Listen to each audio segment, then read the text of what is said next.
अंधी सास का सच। निशा की सास अंधी थी।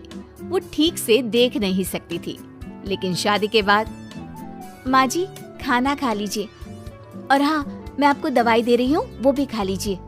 नहीं नहीं बेटा, तू बस खाना बना ले, मुझे अंदाजा है मैं खुद ही खा लूंगी सब कुछ। रोज सुबह निशा की सास की आदत थी। निशा बेटा, सब्जी दे दे, मैं काट देती हूँ। अरे नहीं नहीं माँ जी, आपको चाकू लग सकता है। नहीं नहीं बहू, मुझे अंदाजा है कि कैसे काटना है, काफी वक्त से कर रही हूँ ना मैं। वैसे भी डॉक्टर ने कहा है कि थोड़ा बहुत काम करना जरूरी होता है। माँ जी, डॉक्टर ने कहा है तो दे देती हूँ आपको, लेकिन मेरा मन नहीं मान रहा। अरे बहू, काम नहीं करूँगी तो कैसे चलेगा, बिल्कुल ही अपाहिज हो जाऊंगी। निशा सास को वो जो काम बोलती वो करने दे देती है। एक दिन निशा की सहेली का फोन आता है।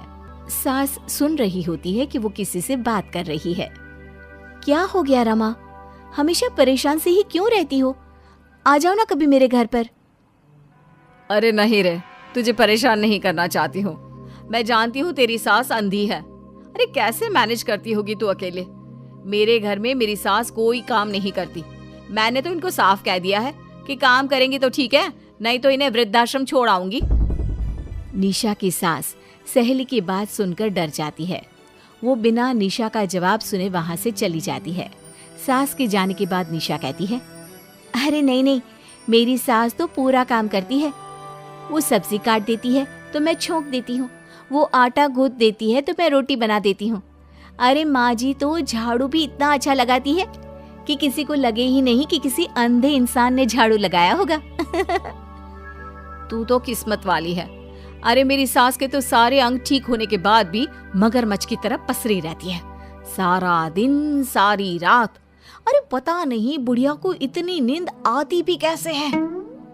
खैर, वक्त बीतता है और एक दिन निशा मोहल्ले में पति के साथ जा रही होती है कि सास की सहेली मिल जाती है।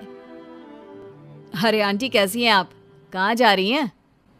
तुम लोगों के घर ही जा रही हूँ बेटा, तेरी माँ ने बुलाया है, कह रही थी बहुत जरूरी काम है। वैसे तुम लोग कहाँ जा रहे हो? हम मेरे मायके जा रहे हैं। अच्छा, आप मम्मी जी के पास रहेंगी तो हम लोगों को कोई चिंता भी नहीं होगी। बेटा बहू चले जाते हैं। सहेली निशा के घर में जैसे ही घुसती है, उसकी सास कहती है, आ गई रीना, जब से अंधी हो गई हूँ तू तो आती ही नहीं घर।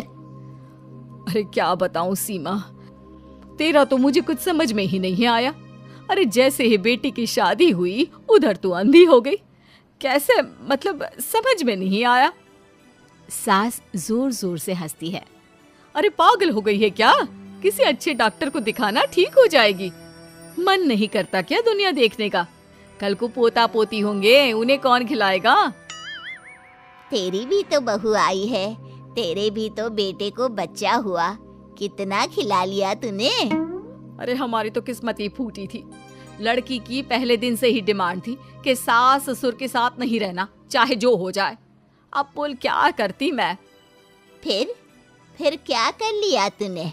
दोनों आंखें होने के बाद भी परेशान ही है ना? हाँ, पर चल कम से कम दुनिया देख तो रही हूँ ना, तेरी तरह अंधी तो नहीं हो गई। निशा की सास शांत हो जाती है। उनकी आंख से आंसू गिरने लगते हैं। अरे अरे रो मत, क्यों रो रही है? वैसे भी दुनिया में ऐसा कुछ नहीं है कि जो देखा जाए। चालाक बहुएं और ऊपर से वो बेटे जिन्हें बचपन से सीने से चिपका कर पाला, वो भी बीवियों के कहने पर माँ से लड़ पड़ते हैं। तेरी गुलाबी रंग की साड़ी बहुत अच्छी लग रही है, और ये जो चश्मे का फ्रेम है ना, जच रहा है तुझ पर। सहेली शांत हो जाती है। मतलब तू अंधी नहीं है, तू देख सकती है।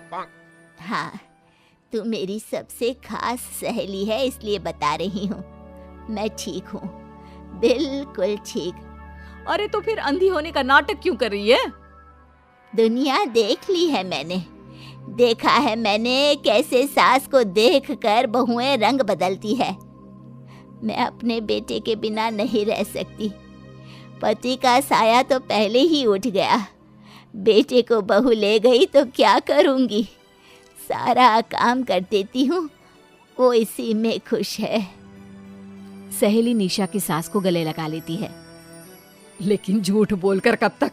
अरे कब तक ऐसे रहेगी? थोड़ी ही देर में बाहर से बेटा बहू के आने की आवाज आती है। बस चुप कर, जो मैं कर रही हूँ बस साथ दे मेरा, नहीं तो। बहू घर पर आती है। सामने 2 कप में चाय, शादी के एल्बम और कुछ खाने पीने का सामान रखा था। माँ जी, कुछ खाया आपने? खाना क्या है बहू, बस चाय पी है। सब्जी दे दे, मैं काट देती हूँ, रात के खाने की तैयारी हो जाएगी। अरे नहीं माँ जी, मैं खाना बना लूंगी, आप आंटी के साथ बैठिए ना। बहू सारा खाना बनाकर सास को आवाज देती है और सभी बैठकर खाना खाते हैं। माँ जी, ये लीजिए, कटहल खा लीजिए, ये कह रहे थे कि आपको बहुत पसंद है। हाँ हाँ, ला दे। बहू सास को रोटी का डिब्बा पकड़ाती है, लेकिन सास नहीं पकड़ती। वो कटहल देना बहू। बहू जल्दी से सास को कटहल दे देती है। अगले रोज फिर सास झाड़ू लगा रही होती है कि बहू कहती है, माँ जी, आप ठीक से झाड़ू नहीं लगा रही, पीछे देखिए कितना सारा कचरा फैला हुआ है, लाइए मैं लगा देती हूँ। सास डर जाती है और पीछे देखती है। कहाँ बहू? अरे कहीं तो नहीं है कचरा, देख। नहीं माँ जी, आप देख नहीं सकती ना, इसलिए आपको नहीं दिखा। बहू सास से झाड़ू लेकर सारे घर में झाड़ू लगा देती है। सास अब जो काम करने जाती, बहू उनसे छीन लेती। क्या बात है बहू, आजकल तुम मुझे कोई काम क्यों नहीं करने देती? माँ जी, काम ही क्या है, हम 3 लोगों के लिए खाना और 2 कमरे की घर की सफाई, ये तो मैं आसानी से कर सकती हूँ। सास को समझ में नहीं आता कि आखिर बहू ऐसा क्यों बोल रही है। वो कुछ दिनों तक सब देखती है और फिर एक दिन बहू की सहेली आती है। अरे रमा, क्या बात है, कैसे आना हुआ? बैठ, मैं चाय लाती हूँ। अरे नहीं नहीं निशा, तू सहेली से बात कर, मैं ले आती हूँ चाय। वाह, क्या बात है, तेरी सास को आंख से दिख भी नहीं रहा, लेकिन चाय बनाने को तैयार।